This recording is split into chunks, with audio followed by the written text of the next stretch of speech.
Good afternoon, everyone. It's a pleasure to have Clara Song introduce our speaker today. But before she will do so, I have a few very quick and short announcements. I'm Christiane Dammann. I'm the immediate past WIN chair. As you know, Dina Hubbard is the chair. Kritika Lingapan is the chair-elect, and we have a new chair-elect, which is Jazia Bambal, which is absolutely great. A few minor announcements or major announcements. We are in the process of organizing our Scottsdale meeting, which this year again will move into February. February 21 to 23 is the workshop shop of our section, but our WIN workshop will be on the 20th and 21st, so Thursday afternoon and Friday morning. We are also in the process for Thursday morning to organize a wellness retreat. As some of you might have heard, we tried that out last year, and it was really a major success. So we are opening that up for everybody. So really mark your calendar. It will be on the 20th in the morning, so you have to fly in the night before. It will be at the spa at Fairmont Scottsdale Princess Hotel. So we'll send information very soon. Our topics of interest for the WIN conference will be wellness and career advancement, but there will be more information coming soon. And then very quickly, we have been able to place an ALF resolution on in the top 10s on place 8 to create a task force for gender equity within the AAP. And this will bring requests to bring the groups together and write a gender equity statement for the AAP. Then my last and very short, brief update. There is an AAP president-elect election on September 11 to September 25. Please look into that and vote. This is very important for all of us. So I'll hand the microphone over to Clara now. Thank you. Yes, let me emphasize, so important to vote. We're very excited about the candidates this year. I also want to give a big shout out to Christiane for getting the ALF resolution pushed through. She really spearheaded the last one that went into the top 10. And this is the second that's gone into the top 10 that's asking the AAP board to really create a tangible task force to push all of the efforts through. So thank you so much. Okay, so now for today, we've got Dr. Liz Bonachea, who will talk more about money. This is a follow-up webinar from last year. She is the director of not only neonatal fellowship, but all of the fellowship programs over in Pediatrics at Nationwide Children's. Very prominent figure in ONTPD, as you know, the Organization of Neonatal Perinatal Medicine Training Program Directors. She serves on the National Neonatal Curriculum Executive Council, and she's basically the Alex Trebek of the ONTPD Quizzo Games. She happens to also be the co-chair of our section's representation and equity in neonatology, the newer group called RAIN. You can find her on Twitter at MD Money Health, and today she'll be talking about winning with personal finance and alongside financial advisors if you decide to do so. So take it away, Liz. Thank you. Well, thank you very much for the introduction and the invitation to rejoin you winners. I love talking about money, so this is really no hardship to me, I promise. I am going to mostly concentrate today on those tips for working with a financial advisor.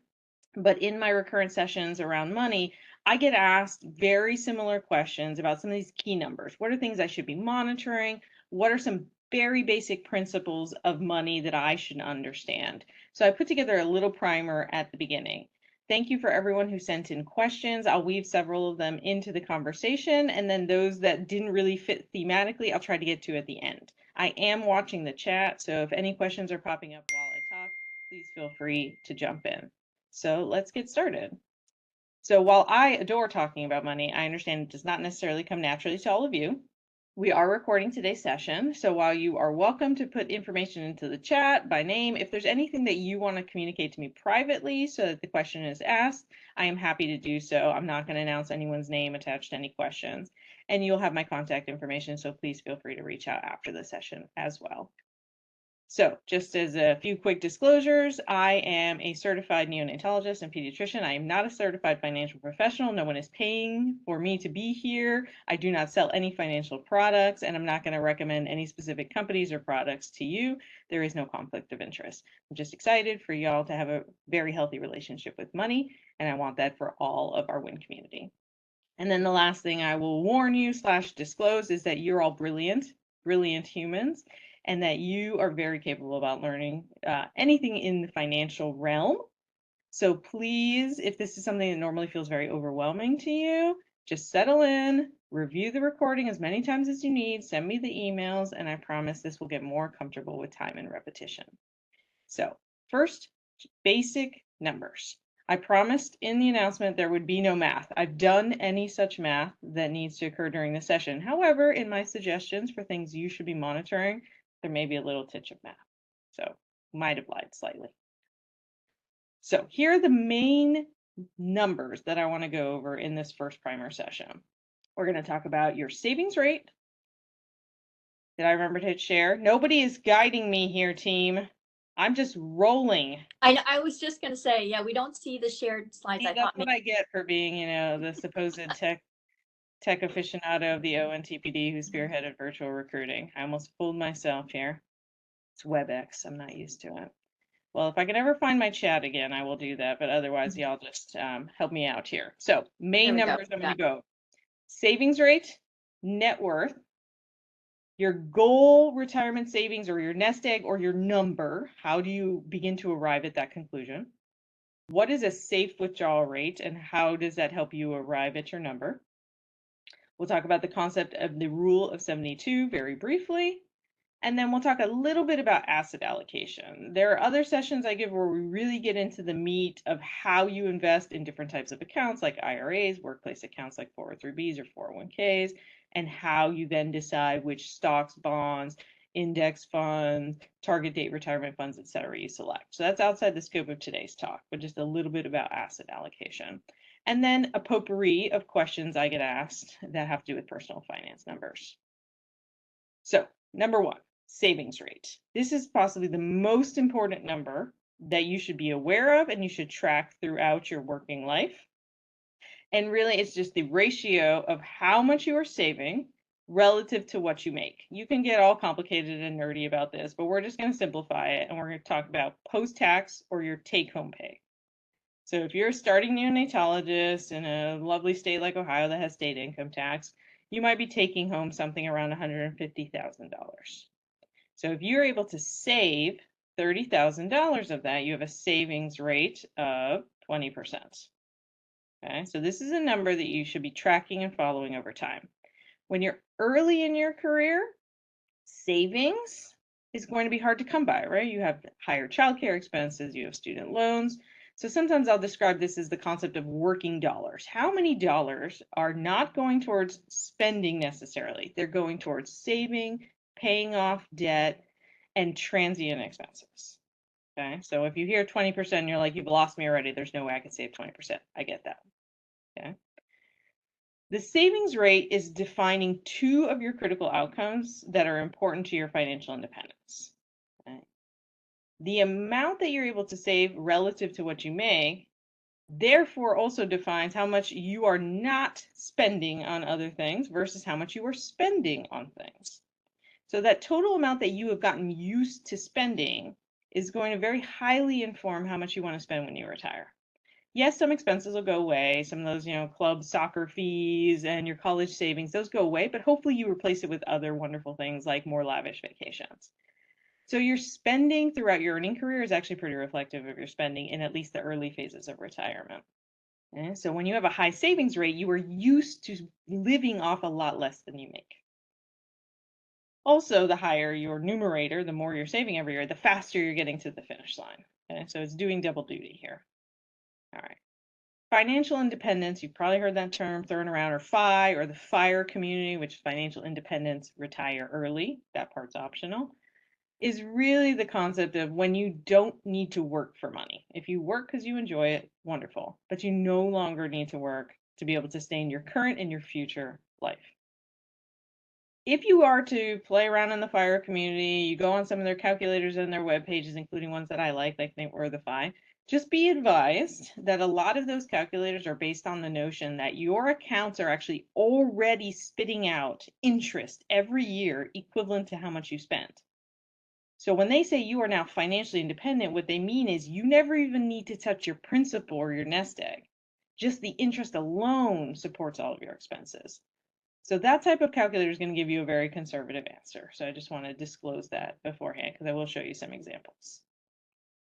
All right, so here's one example where you put in the same kind of numbers we were describing, $150,000 of take-home pay. In this example, you save 10% of what you make. And you can see here where this green colored rectangle is, it actually is describing the average savings rates in multiple countries. And if you can read very small fonts, you'll see that the US is only at about like 5% savings rate. So the average American is only saving 5%.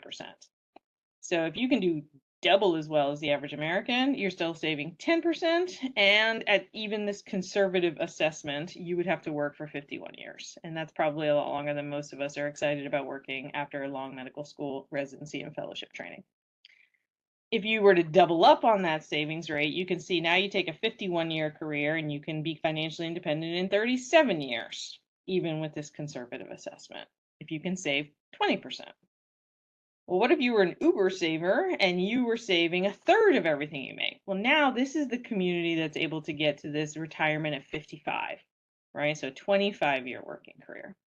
So when you start to think about savings rate, it really is dependent on your goals. If your goal is to retire on the early side, if your goal is to retire to lavish travel and high expenses, you're going to have a much more aggressive savings rate than somebody who wants to use geographic arbitrage and retire in another country or have a very lean mentality of your retirement, or you want to work for a very, very long time. So you have to think about your individual values when you decide what is the right savings rate. If that sounds painful and you just want a number, you'll be very, very successful if you can save around 25%. Again, with the caveats that that may not be achievable very early in your working career, but that could be an aspiration to work towards. Okay, that's savings rate. The next number to be aware of and to track is net worth. So that's assets minus debts. So in this example, you have $250,000 saved for retirement, several years into your career, you have $30,000 in savings, you have a $20,000 car payment. So assuming I can do math, then we have $260,000 of net worth.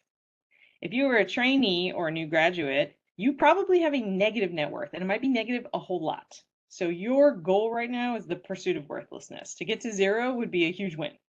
So I encourage you to figure out where you are, even if you don't really like the number right now, and then track it and really enjoy watching how this picks up. If you're starting to get nerdy in particular, should you count your house or not is the most common question I get. If you intend to stay in your house, then clearly it's not a liquid asset that you are going to use to meet your expenses. So I would not count it at all.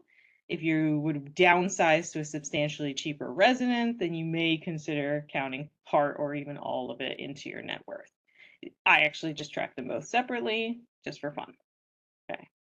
How much is enough though? Like, what is the net worth goal? What am I shooting for? Right? And that is your target retirement number. Some people just call it your number or your nest egg. Well, how much on earth do I need? Because I hear all these random numbers being thrown around and they all end in million and it freaks me out. Well, let's try to be kind of scientific about it. So to know what your number should be, you have to have some sense of your annual expenses that you are going to have during retirement. A lot of calculators still base this specifically off your income, but that's fairly useless because it doesn't account for people who save a lot and for people who save nothing of their income. So you really want a calculator that is based off expenses. Okay. In general, your expenses in your mid-40s and 50s are reasonably reflective of your expenses in the first 10 to 15 years of retirement. Again, you're sort of substituting some expenses. One big one that frequently drops off for folks is going to be your mortgage, but you'll still owe property taxes and other housing related expenses if you choose to stay in a house. Okay, so now that you have a sense of how much you spend every year, you need to understand what a safe withdrawal rate is. So how much can I actually take out of an account to meet that expense goal without having a significant risk I'm going to run out of money? I'm taking too much out every year. So people who have studied this for literally over 100 years have come up with the calculation that 4% is a pretty solid safe withdrawal rate. So if you take out 4% of all the money you've saved every year to meet your expenses, there's a 95% chance you'll never run out of money. And this already bakes in inflation. Okay? So doing the inverse math, if you can take out 4% and not run out of money, that means you need to have saved 25 times what your projected expenses are going to be. And so if you would like to spend $200,000 every year in retirement, you need a nest egg of $5 million. All right, so that's how you arrive at the how much do I need math. Some people will say safe withdrawal rate, if you're retiring early, might be closer to 3%. There are really complex formulas for those getting close to retirement of different strategies where you might have a baseline of 4. If the stock market have a good year, you can take out more. If it has a bad year, you drop down to 3%. But if you want to pick one number to keep in mind, 4%, therefore 25 times your expenses. So if you are not tracking your expenses in any way right now, now's a good time to do it. There are apps that will do it, but also most banks in their electronic apps now are going to have some sort of spend analyzer where you can see how much money is exiting every year. Okay. The next concept that's important to know is the rule of 72. So what the rule of 72 is describing is how long it takes invested money to double in value. So the rule of 72 is you take 72 and divide it by the interest rate that money is earning, and that's your doubling time. So if you say 7% is a kind of a reasonable guess of how the stock market will do on average in the long term, I don't mean this week, don't look at it. 72 divided by 7 is about 10. So if you had $1 million invested by the time you were 45, it would turn to 2 million by the time you were 55, and then 4 million by the time you were 65, even if you didn't add any new money. Okay? This is compound interest. This is why starting early is so important. We use that last example, and maybe that 200,000 sounded pretty sweet to you, but 5 million is a lot of millions. Okay, so the earlier you start saving, the better. It does not mean, though, that if you start late, all hope is lost. It just means you need to shoot for those higher savings rates if you get a later start. All right. Asset allocation. So asset allocation refers to how much of your portfolio is invested in a particular type of holding. So here we're going to keep it simple. And we're going to talk about how much of your portfolio of all your different retirement accounts is in stocks versus how much is in bonds. And this depends on how old you are, how close you are to retiring, and your risk tolerance / your ability to take on risk, depending on where you are in your career. Stocks in general are high risk, high reward. Bonds, low risk, low reward.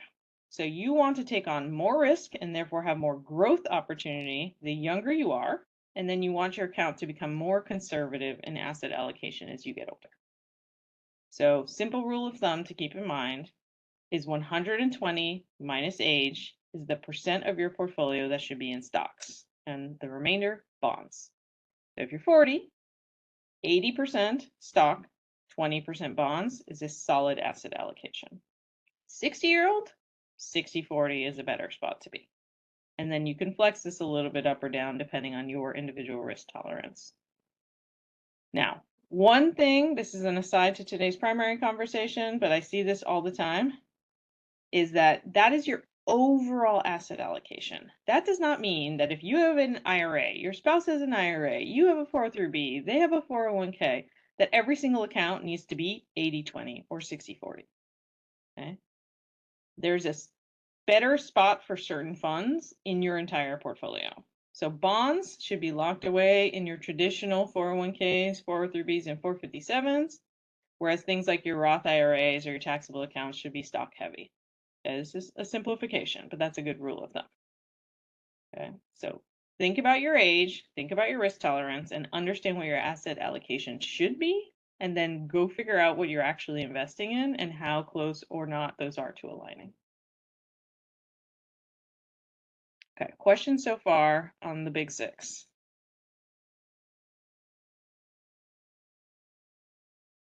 And we're going to roll into potpourri. So these are just random money rules of thumbs that people ask me about all the time. Okay, and I'm just going to go ahead and ruin it from the beginning. That when you ask this question of someone, when you post on like the Women Physicians Facebook group, if y'all are still on Facebook or wherever on Facebook at this point, the answer to every situation is actually it depends on a million different factors. But I'm going to give you the simple estimates of the right answer. So people ask, how much life insurance do I need as a physician? Okay? A good back of the napkin estimation is about 8 times your income. So for most physicians in pediatric subspecialties, at least, we're talking about 1 to 2 million. If you have many, many kids and you want to pay for all of their college, you have a home in a super high cost of living area that you want to make sure is paid for through your life insurance should the need arise, then you go up. But 1 to 2 million is probably a good range for folks to think about. All right. How much should I spend on fixed expenses versus fun stuff? The rule of thumb is the 50-30-20 rule. So roughly about half is going to fixed expenses, things you need, 30% things you want, 20% is going into savings. You know, I told you 25% is probably a more solid savings number, and I say that specifically to physicians because we tend to start our careers a little late. 50-30-20 is kind of a good general population recommendation. But we're kind of in the hole between student loans and late earnings start to our careers. So 50-30-20 or 50-25-25. A corollary to that question is often, well, of my sort of fixed expenses, how much is reasonable to spend on housing? So the most common advice you're going to see tossed around is 25% of your take-home pay or less. And remember that that is not the mortgage. We often oversimplify that.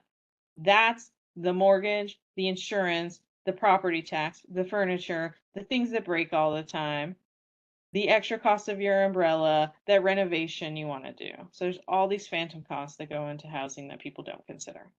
And remember that the average American spends half of what they make on housing. So most of us are house poor. Now, like everything in your financial life, there are trade-offs. If you really, really want to live in a high cost of living city, you are going to spend way more than 25% on housing. Okay? But that means you have to cut significantly back on things like wants. Ideally, not on savings, or you're going to wind up into trouble. All right. How about when I'm budgeting for a car, a trip, a home renovation? I always seem to go way over the budget. Everybody does, because you don't account for all the phantom costs. So just remember, whenever you estimate, oh, I think this vacation is going to cost about $10,000, plan on adding 50% more, and that's a much more realistic savings target. So now you can actually set aside money every month and work towards that amount realistically and not wind up just putting it on the credit card because you went over budget. More potpourri. How much do I need in an emergency fund, and what even is an emergency fund these days? Okay, so you'll see 6 to 9 months of expenses, particularly given out as sort of general advice. We are relatively more protected than the average American against layoffs. It's not as common in our types of career paths. But we still have significant financial risk. Potentially spouses could be laid off. Many physicians do not have access to paid medical leave when they have a child. So we need to make sure that we still have a cushion for safety. And so I think 6 months of expenses is a good thing to keep in mind. But remember that this is mission critical expenses. If you are in a financial catastrophe and you're dipping into your emergency fund, you don't need to have a Netflix subscription, right? You don't need to have the unlimited phone plan. So you would trim up some of these things that may categorize as fixed expenses in your life, but you don't really need to spend that money. Okay, so think about the expenses that are really critical that even in a major catastrophe, you would still have to pay those bills. You'd have at least 6 months of that saved up.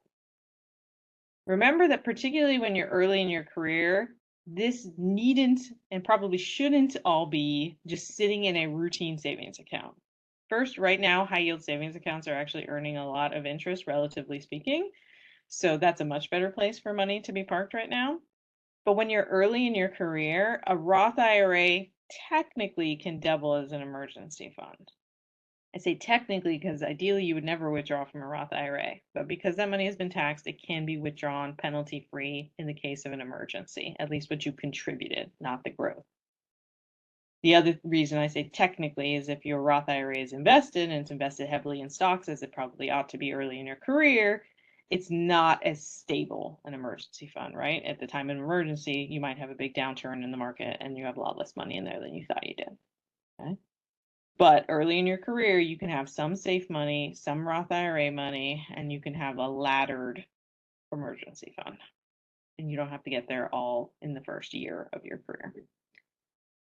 All right, how much should I save in a 529 is the next most common question I get. And the answer, unfortunately, for a lot of people who are asking the question is nothing.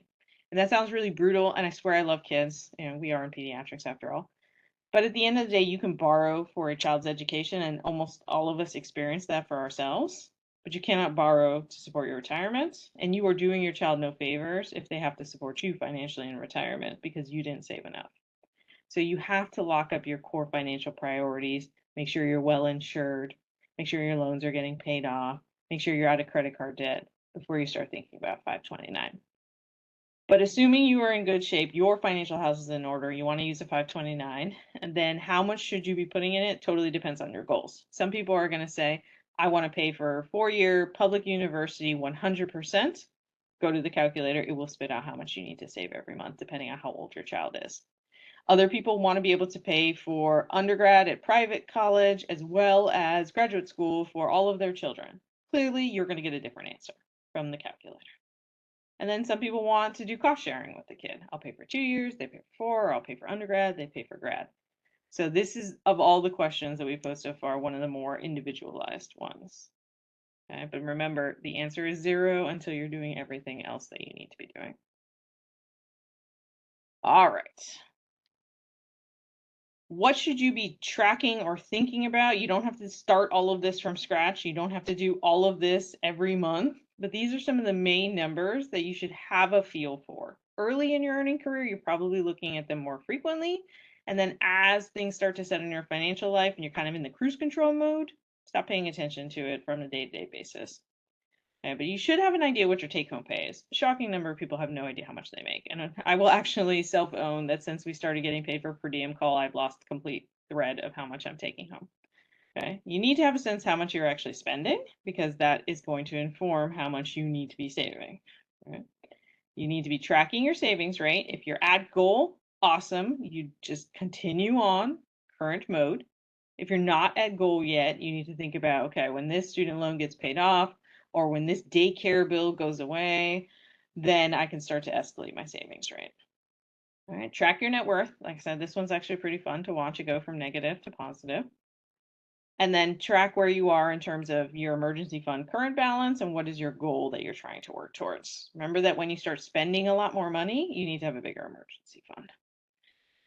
And then if your credit score is not already in the rock solid territory, you should be tracking it and thinking about what is going to improve your credit score. Usually reducing your balances is the most important thing you can do.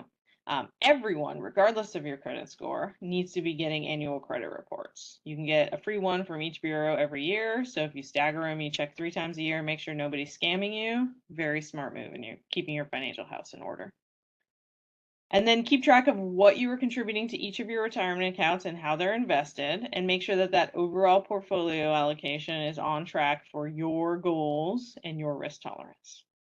If you're carrying credit cards, you've got to know the balance, you got to know the rates, and you have to have figured out your payoff dates. So you're working aggressively towards that goal. Of all the things on the list, this is the most urgent because the rates are the worst. If you're carrying student loans, you need to know the balance, the rates, the payoff, and your PSLF dates and goals.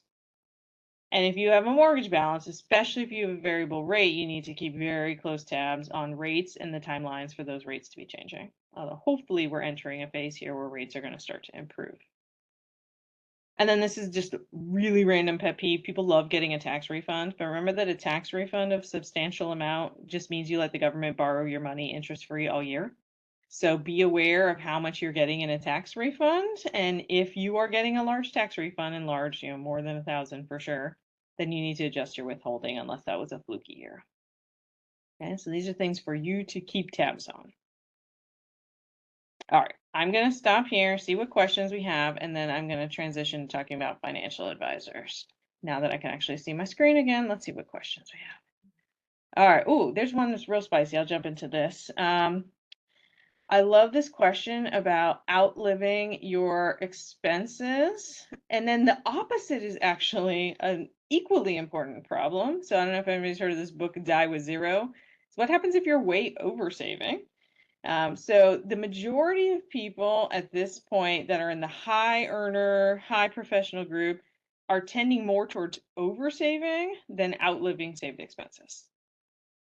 So the most important way that you can hedge against either of these risks is to be really well aware of your numbers, to know what is the goal you're working towards, where are you, and then to make adjustments on the fly. So I'll be completely transparent. I was a super aggressive saver, and we've rerun the math in this era of my career and realized that we are oversaving and we're stepping back and we're spending more money.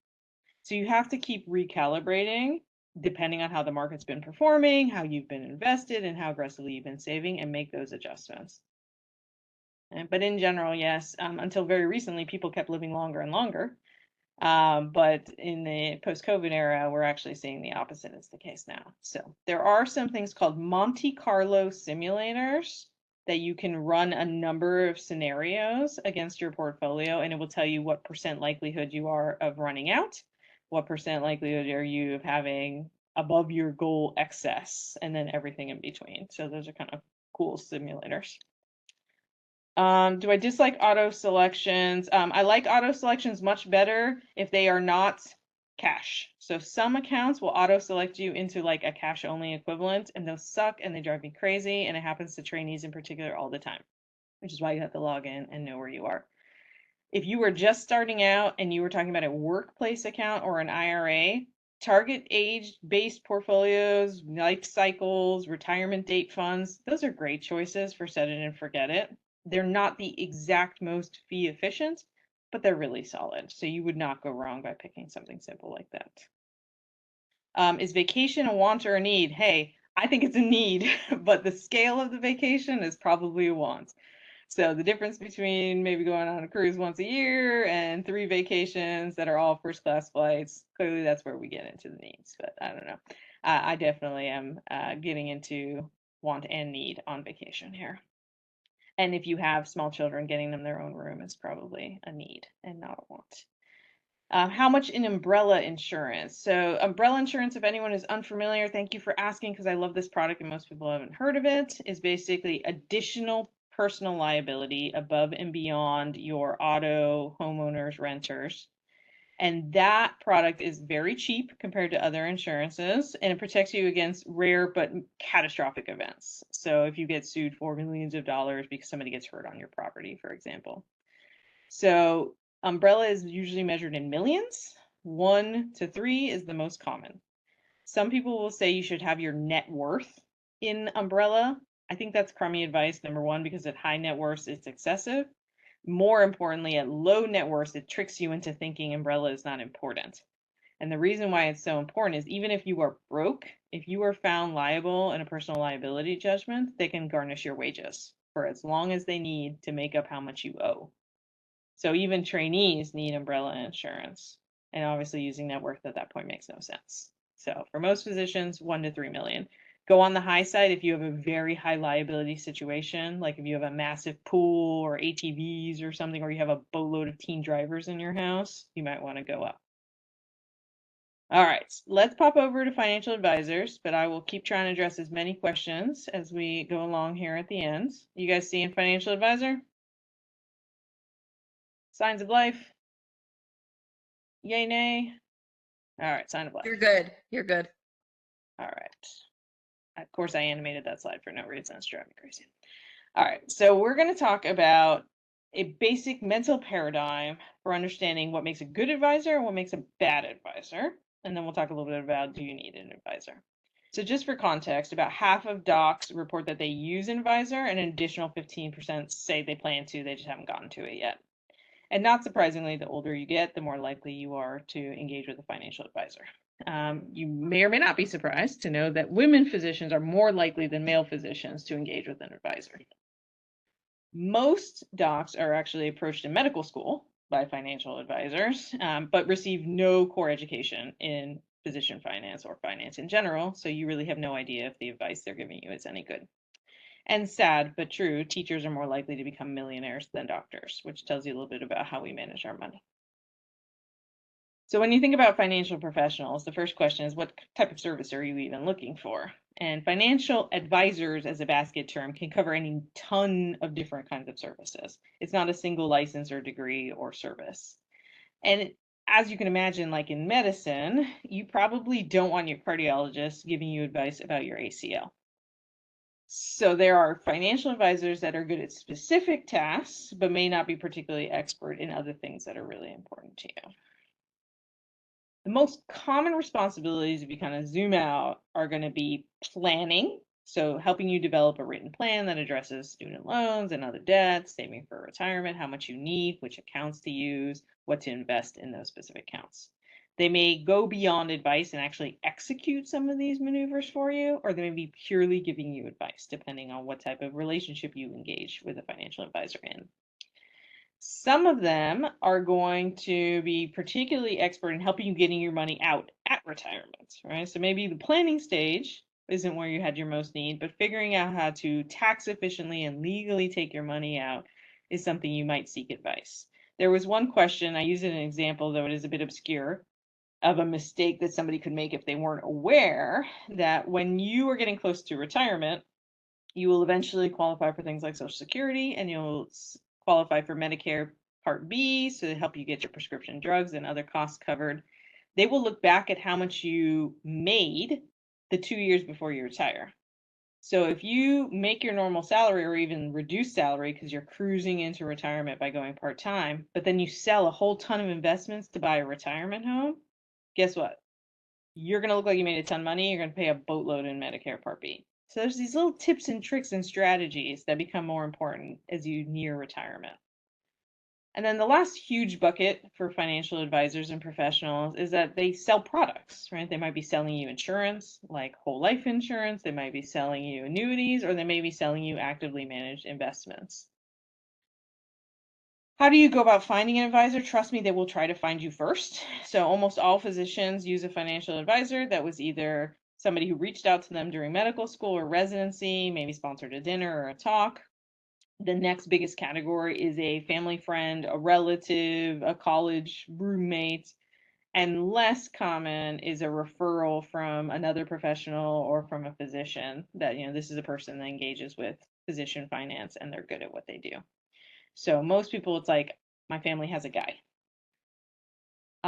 These folks know that going after you when you are young is the best strategy. This is an oldie but goodie. This is the most common financial advising subscribed magazine. And the gist of it is it says they should go after you when you're young, because once you become an attending, you know better, and it's not as easy to get your business at that point. So they're going to come for the residents and fellows. So the point of today's session is, how do I know if they're any good? What should I be looking out for? So these are the 5 categories we're going to talk about. Credentials, regulatory standards for conduct, or fiduciary, as that term may have come across your radar. Are they performing well in their work? How am I paying these folks? And then, are they recommending any red flag products? So credentials. There are an amazing number of alphabet soup credentials for financial advisors. If you look down the middle of this picture, you can see that there are 26 different credentials that start with the letter A, and you can see down the list. So it is really confusing to figure out what all of those letters mean as far as this person's suitability for you. So you can go in here and you can click and say, this person says they're a certified 401k professional. What on earth does that mean? This resource is called FINRA. The other thing you can do is they have a program called Broker Check, where you can go in here and you can look up a broker and see what kinds of credentials, what exams they've taken, and if they are reputable, how long they've been working in this field. So just for fun, I put one of my colleagues' names, Wallahan, and this dude, Andrew Callahan, came up first, who's been barred from FINRA. So it'd be good to know if Mr. Callahan was trying to get your business that he's been barred. So use this resource to check on your broker. All right. With all that mess in mind, what are like a few of these credentials that I could focus on? Well, some of the more rigorous ones that you'll see the most in this type of space are going to be CFP, PFS, and IAR. So Certified Financial Planner is the one you're probably going to hear the most, and it's a pretty significant amount of coursework. There's an exam, and there's actually a very high volume of proctored work experience you need to get and maintain this credential. I actually thought about doing it just for fun, and that hurdle was too high for me to be willing to do it as my 15th side job. So CFP is a solid credential. That doesn't guarantee a good advisor, but it's a good start. PFS is a similarly strong credential. It's a personal financial specialist. These people have to start as CPAs or certified public accountant and then add this additional coursework, 3,000 hours of work experience, continuing education, etc. And then the one you'll often see attached to things like your brokerage house, where maybe you have an account and just random names for context. We're talking about like Schwab, T. Rowe Price, Fidelity, Vanguard. The investment advisory representative has a narrow scope of focus specifically around helping you with your retirement investments. But again, they have coursework and exam and continuing education requirements. So these are all good places to start. All right, so red flag number one is they provide no credentials, or the credentials clearly don't align with the type of services they're trying to pitch you. Number two, federal standards of conduct. So these legal standards are enforced by both the state and the federal regulatory bodies. And the two that you will hear the most are suitability and fiduciary. Suitability is a low bar. All it means is that the recommendations they have to give you should suit your best interests and avoid excessive fees. Doesn't mean they should be great ideas, and definitely doesn't mean they should be the best ideas, but they should be reasonable and suitable. That's a low standard. A higher standard is the fiduciary standard. So this says that the advisor is to place your interests above theirs, disclose any relevant conflicts of interest, and recommend to you the path of best execution. So it's how they get as close to your goals as possible at the lowest cost. And there are a couple of these credentials that I mentioned on the last slide, CFPs and IARs, that universally must serve as fiduciaries. Okay, they don't have an option if they want to be certified in those two genres. So you want a fiduciary. However, don't take that to the bank. So not only are not all advisors fiduciaries, like those of us who have our ethical standards in medicine, not everybody meets them all of the time. And what's really important to know is just because an advisor serves in a fiduciary in some capacities doesn't mean they must be serving as a fiduciary in all capacities. So the financial advisor who's a CFP is required to serve as a fiduciary when they give you advice about your portfolio. That doesn't mean that they're required to serve as a fiduciary if they are selling you a whole life insurance policy. So it's very important to outline with an advisor what are the responsibilities that you're asking of them, which of these are covered by fiduciary standard. There were a lot of surprising loopholes in what required a fiduciary to give you fiduciary advice, but in the previous year, some of these loopholes have been closed. So one weird example was a fiduciary advisor did not have to give you best execution advice about what to do with your 401k rollover. It's bizarre, but a lot of these loopholes are being closed. Okay, so red flag number two, not a fiduciary. Number three, performance. This is actually, once you get past sort of the major red flags, the place where a lot of financial advising relationships fall down. So is your advisor even outperforming the boring vanilla index stock investing you, as somebody who doesn't love money nearly as much as I do, is perfectly capable of doing on your own?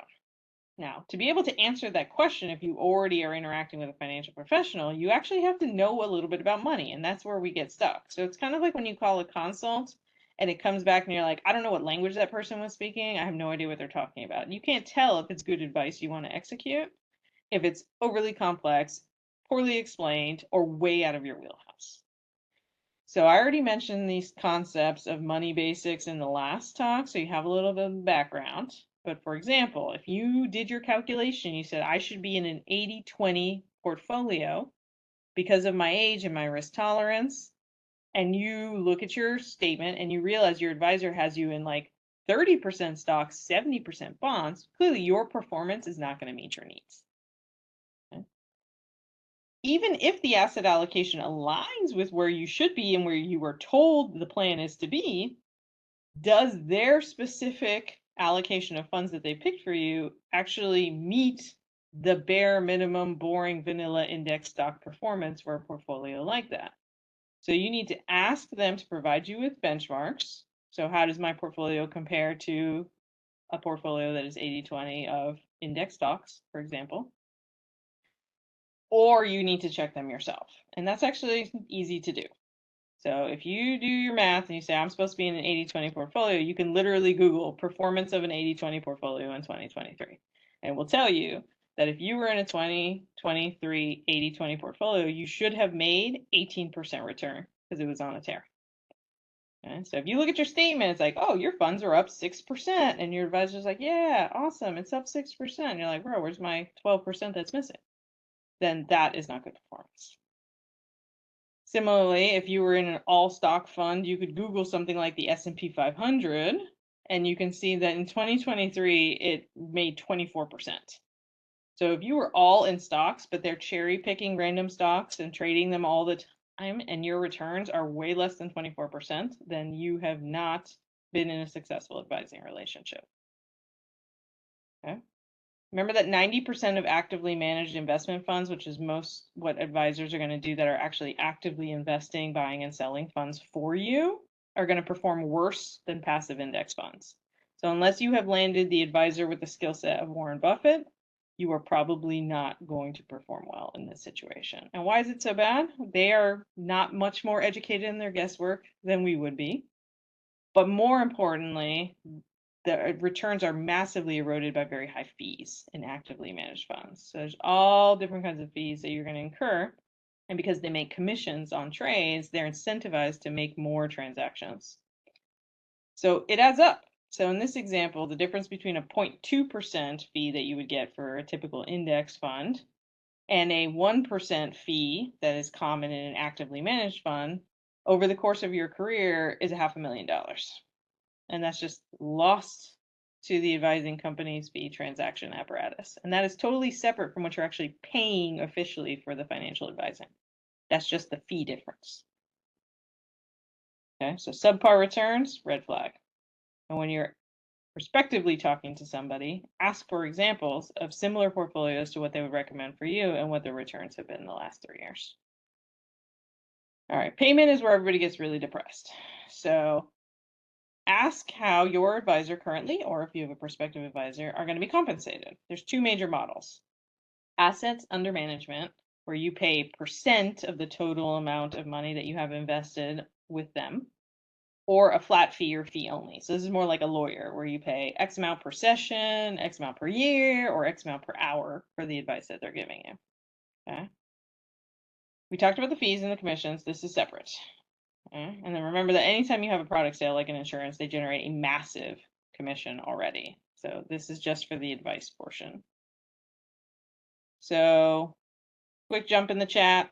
What type of annual percent do you hear about? What do you think sounds kind of fairish?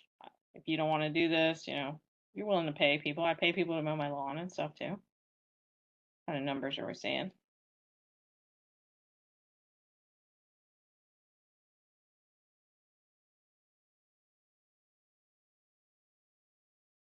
All right, what if I said a flat fee? No percent. What's a flat amount that you would pay every year for good advice?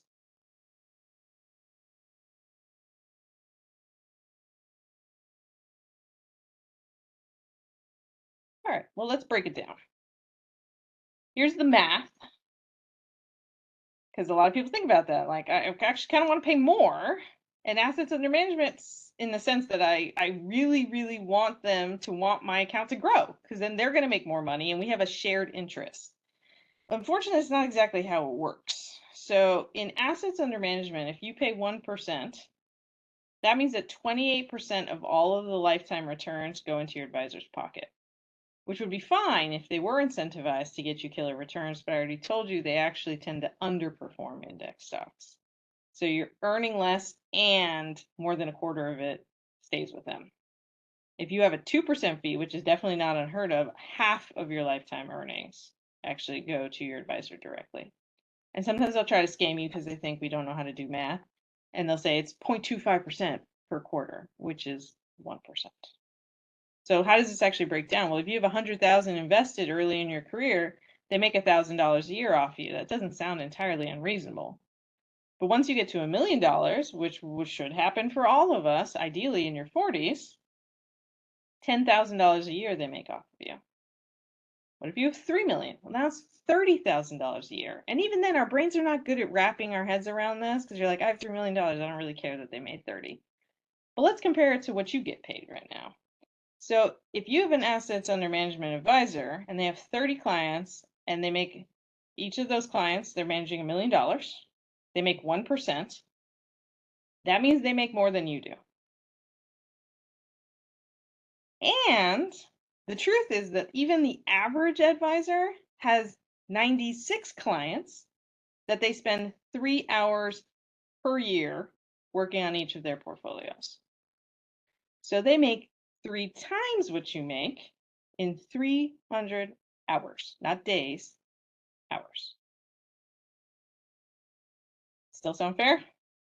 And then remember that every year they keep you as a client, they earn more, even though in most cases they're actually not putting any more work in. Because most of your financial years are actually cruise control years. Interesting. So to me, red flag number 4 is assets under management. Would not recommend anybody pay in this kind of fee structure. Flat fee, just like a lawyer. Pay for your time and advice. All right. Laundry list of red flags. In addition to the things we talked about, be wary of a financial advisor that sells the average physician whole life insurance. There are very few circumstances where a physician is going to benefit from whole life as compared to term life insurance. If they are recommending or selling you an annuity, particularly if you are not nearing retirement age, that is a wild red flag. Right? If they are vague, they don't provide you annual statements, they don't provide you details or summaries, not good. A lot of this, buzzwords like, I'm going to keep your money safe, we're going to be reliable, not good. Anytime you're being pressured to act quickly or get in on some exclusive Kickstarter, unique opportunity, red flag.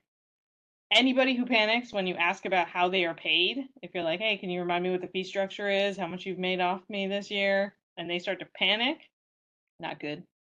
You can't find them on BrokerCheck, or obviously if they're banned on BrokerCheck, bad thing. And then if they have obvious knowledge gaps in areas that are really important to you. So if they're managing your portfolio and you start talking about public service loan forgiveness, they have no idea what that is, probably not the advisor for you. And then particularly if you were in an asset under management strategy and they're discouraging you from paying down debt or discouraging you from using workplace retirement accounts that they're not managing, obvious conflict of interest. So these are all the things to look out for. How do you figure this out? Hopefully not because you already have a bad experience. So if somebody's recommending somebody to you, ask them a bunch of questions. Oh, can you tell me how they're performing? How do you pay them? And then if you're going to have a meeting with an advisor, the first meeting should be free and you can ask them questions attuned to all of these red flags I mentioned. What are your thoughts on whole life? When do you think an annuity makes sense for a physician? You're trying to trick them, basically. And then if you're already in a bad relationship, I recommend you break up. So sunk cost fallacy, do not throw bad money or good money after bad, whatever that expression is. Okay, so find either a new and better advisor based on all these strategies I've identified, or you can decide you're going to manage it on your own, pick a brokerage or company that you're going to move your money to. And then the nice thing is whoever you pick, whether you pick a company like Vanguard, Fidelity, T. Rowe Price, or you pick a new advisor, you make them do the dirty work. I literally did this with my parents and we got on a conference call and it was really fun. Just watching the awkwardness of the advisor and the company breaking up, basically. I recommend that if you do not have that opportunity to have somebody do this for you, basically do it in email and make sure you use the terminology in kind. Okay, so you want to move your investments in kind. You don't want to sell everything and basically turn it into cash and then buy again because you're going to incur huge fees. And then if you have heard of Ramit Sethi, who has a podcast and a Netflix show and stuff, he actually gives samples of like what to say to credit card companies if you want a lower rate or how to break up with an advisor. So you can just Google a script of like, how do I break up with my financial advisor? And that'll make it easier. And then can you do it yourself? You can. There's obviously no conflicts of interest. You want what's best for you. You really do have to know a good amount about money to be able to vet your advisor and make sure the advice is any good. So once you've gone through the work of learning, you could just do it yourself. And you're all obviously brilliant. And remember, you don't need to learn everything at once. You don't need to be an expert of Medicare Part B or trust if you have no kids and you're a year out of fellowship. So you can learn it in stages based on what's relevant right now. Okay. But know thyself, right? Are you going to panic in a week like this week? Do you need somebody to reassure you to say, hey, I know we're doing our check-in, our flat fee only check-in. Give me some peace of mind that I'm on the right track. All right. When's the right time? If anybody ever approaches a student or a trainee, it definitely should be free, but it's almost always unnecessary. I can sum up all of my advice for a student or a resident or fellow on this slide, so take a picture if that applies to you. Pretty much this will get you 95% of the way to financial success at that stage of your life.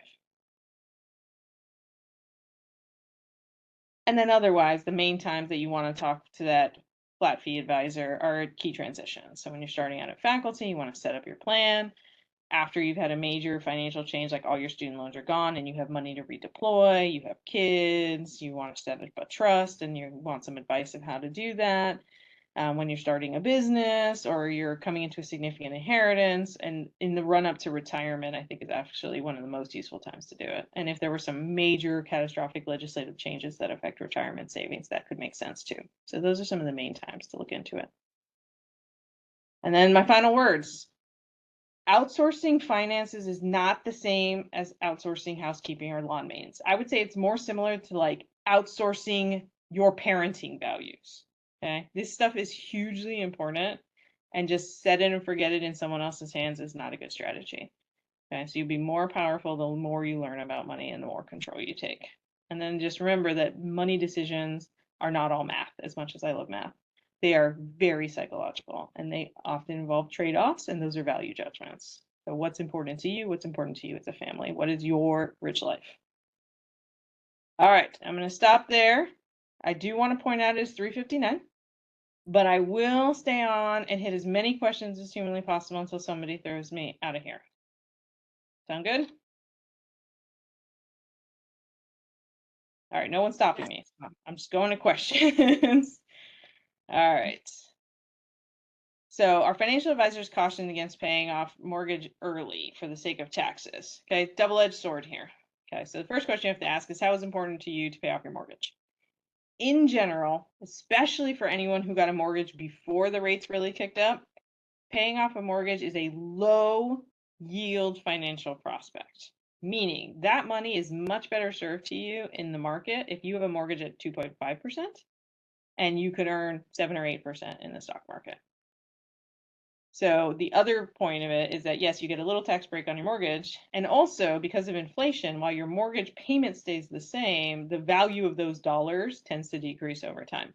So in a sense, your mortgage is getting cheaper over time. So paying off a mortgage, unless you have a very high rate, and particularly if you have a very high and variable rate, is usually a bad advice. So it's one time where your financial advisor might actually be giving you some good advice. How do you adjust your withholding? You do it with your HR. So there was a form you filled out a million years ago. Most of these things are online now. So you might have some sort of employee portal, like a work day, that you can go in there and adjust it. And I recommend, if you don't want to overthink this, if you got a huge refund, just drop it by 1 and then just kind of adjust it year to year. If you really want to nerd out, you can look at all your paychecks about halfway through the year and kind of figure out where you are and adjust it on the fly. But that's honestly more thinking most of us want to do. HSAs, excellent opportunity if a high deductible health plan makes sense for you. So not everyone's health and family health status makes sense to have an HSA based on typically much higher out-of-pocket deductible and out-of-pocket max. But if an HSA is a good healthcare plan for you, it is sometimes called the stealth IRA or the triple threat IRA, because executed perfectly, it's the only type of account where you never pay tax. You get a tax break going in, and as long as you spend it on healthcare expenses, which for most people is not going to be that hard when we get to 65 and older, then you actually don't get taxed on the growth or on what you withdraw as far as the original contributions if spent on healthcare. So an HSA is a great account to use even early in your career as long as you're using it in a set it or forget it mentality, which is where you're going to put it, you're going to invest in it, and you're not going to spend it until retirement age. I'm happy to send out the presentation copies. The recording is going on the WIN YouTube. Some advice. CFA is a legitimate certification. No idea what the fee is. You are in good company. Most people with financial advisor have no idea how much they are paying. What is the money going to as far as the fee that you're paying? Well, it depends. So sometimes, as Erica's pointed out, there's situations that are really, really helpful. You're getting great advice in the same way that, like, I'm not trying to like tackle the legal system without the help of a lawyer. But that's where these ideas of how do you vet the advisor to make sure the advice is good, and then the flat fee aligns intensives much more closely. But yeah, financial advisors can be wonderful. I in no way want to convey that like you should never talk to a financial advisor. I fully intend to have somebody that I consult, particularly in the withdrawal preparation phases. Do annuities ever make sense? Almost never for a young person, or essentially never for a young person. The one time where annuities can make sense, because you'll see people say like my mom or my parents, I do find they can be helpful for older folks that are a little anxious about the stock market, but they don't really want to go the advisor route either because they have some reticence and they want a very reliable monthly income, more similar to an old school pension. So my parents just, coincidentally are exploring the possibility of some of their money being in an annuity. So I think it can make sense. For simplification, the one that is generally the most recommended, least problematic product is called an SPIA. And if you Google, like, Susie Orman talks about SPIAs, but most annuities and most people that they are offered to are nonsense prospects. In the era of loan forgiveness, is there an optimal strategy for repaying? Yeah, so unless something catastrophic changes in the loan repayment landscape, which I guess is theoretically possible, but never in the history of the DOE has a student loan contractual obligation been not observed. Like, this would be complete paradigm shift, but sure, anything's possible. The strategy otherwise would be to pay as little as possible. So and that's not a moral ethical thing, that's just math. So if you were going for PSLF, the strategy would be to reduce your adjusted gross income as much as possible so that your monthly payment is as low as possible, and therefore you are getting as much forgiveness as possible. So PSLF or bust folks really should be doing huge contributions to their 403b, 401k, 457 as early as possible, HSA, max those all out to lower their adjusted income, lower their student loan payments, maximize their forgiveness, and then, of course, you're also getting a head start on your retirement saving.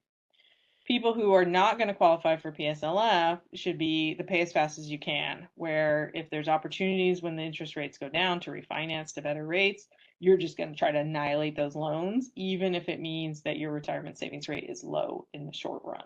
And then you rebalance that as your loans get paid off. All right, we're 5 minutes over. You want me to get one more? Because Roth IRAs for kids, that one comes up a lot. Roth IRAs for kids are used a lot fairly incorrectly, and they could open you to liability if done that way. And I'm not talking about you're going to get like put in jail or something, but you're going to get a bunch of fees and it's going to obviate the whole process. So the easiest slam dunk situations for kids having Roth IRAs is if they have clear documented W-2 or 1099 incomes from summer jobs. So there is absolutely no question that this is earned income, in which case you are able to open a Roth IRA on their behalf and contribute not even literally the same money. It can be additional money, but up until the limit of their earned income. So if they make, $5,000 on some summer gig, that might be wildly inappropriate. I have no idea how much kids make at like, grocery bagging. Then you can let them keep their money and put $5,000 into a Roth IRA for them. The things to be aware is when they are not in a like clearly contracted W-2 1099, when they're like babysitting and lawn mowing, the The risk of an audit is considerably higher, so you got to keep really good paperwork. They cannot be employed in your house, like they can't be watching the younger siblings or something, so there are some specific permutations. And then the other thing that you need to keep in mind as a potential risk is that all of these accounts, depending on where you live, have an age where it becomes the child's account. And it is definitely, in the early 20s or teens. So if you are concerned about frontal lobes and abuse of this money in the right situation, this might not be a great plan. The same is true for other accounts that go to kids like UTMA. So do you want this to be the child's money or not is an important question that you have to ask. And then for for people who are using a 529, there is a newer provision, we'll see how long it lasts in the tax code, that if you have essentially excess money in the Roth, you are able to funnel some of it out into a Roth IRA, but it's for the child, to be clear. It's their money, not your money. And remember that if you over contribute to a 529 because your kid gets a bunch of scholarships, you're still able to take out equivalent to scholarships penalty free. And you still have to pay taxes, but you don't get a penalty just because your kid was super successful getting scholarships. And remember, you could always roll over beneficiaries. All right, I'm going to try my best to scour this chat for additional questions, and we can send them through email afterwards.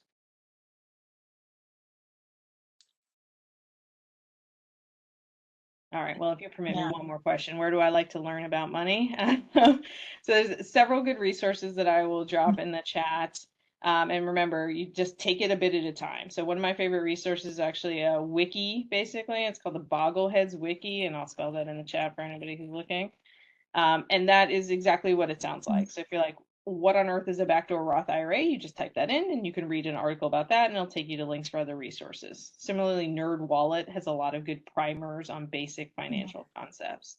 Everyone is probably aware of White Coat Investor and also Physician on Fire, both the websites, there are podcasts, and there's physician communities on Facebook especially. So those are all places to go learn a little bit. Okay. This was, yeah, Marilyn, I agree. So good. So many essentials. If anyone wants to put in the chat about future topics, I almost feel like the whole, planning with a family versus on your own, it could be its own thing. I learned so much about custodial IRAs.